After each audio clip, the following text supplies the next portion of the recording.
अस्सलामुअलैकुम। वैसे तो आपने काफ़ी सारी चिकन पकोड़ा की रेसिपी ट्राई की होंगी, लेकिन आज मैं आपको अपने तरीके से बनाना सिखाऊंगी जिस तरीके से मैं बनाती हूँ। तो छोटी छोटी मैं आप लोगों को टिप्स दूंगी इस वीडियो में कि किस तरीके से आप चिकन पकोड़े को बाहर से क्रिस्पी और अंदर से जूसी बना सकते हैं। तो वीडियो को आप लोगों ने लास्ट तक देखना है। तो चले जी रेसिपी स्टार्ट करते हैं।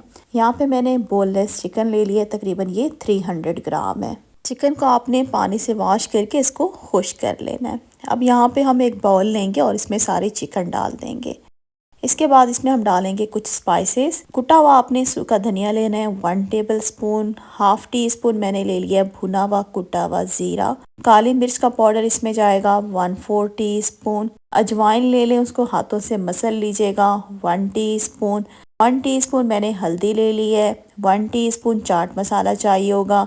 कुटी हुई लाल मिर्च मैंने ले लिया 1 टीस्पून और हाफ टी स्पून आपको चाहिए होगा लाल मिर्च का पाउडर। ये जो मैंने सारे स्पाइसेस लिए हैं, इसकी क्वांटिटी जो है आप कम या ज़्यादा भी कर सकते हैं।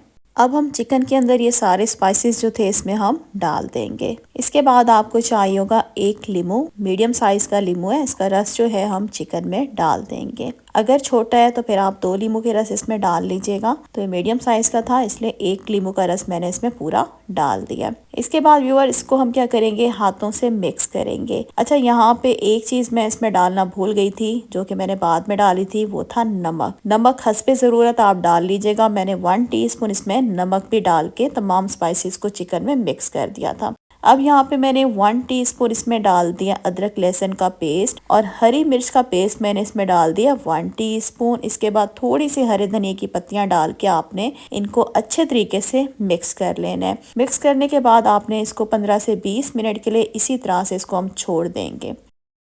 20 मिनट के बाद व्यूअर इसमें हम डालेंगे कॉर्नफ्लावर 2 टेबल स्पून और बेसन इसमें मैं डालूंगी 4 टेबल स्पून। हल्का सा पानी डालेंगे और इसको हम अच्छे तरीके से मिक्स करेंगे। पानी जो है वो आपने आराम से डालना होगा। इतना पानी इसमें डालेंगे जो सारी कोटिंग है चिकन के साथ चिपक जाए। बिल्कुल आपने लिक्विड ही नहीं बना देना आपने मिक्सचर, ठीक है। इतनी कोटिंग हो कि ये जैसे आप देख रहे हैं कोटिंग जो है वो चिकन के ऊपर आराम से चिपक जाए, इतना पानी हम इसमें ऐड करेंगे। और अगर आपने इसमें पानी ज़्यादा डाल दिया और ये लिक्विड ही बन गया तो फिर आप जब इसको फ्राई करेंगे तो फिर इसके ऊपर से जो कोटिंग होगी वो सारी उतर जाएगी। तो पानी का आपने ख्याल रखना है। कोटिंग हमारी हो गई है, चलते हैं इसको फ्राई करने की तरफ।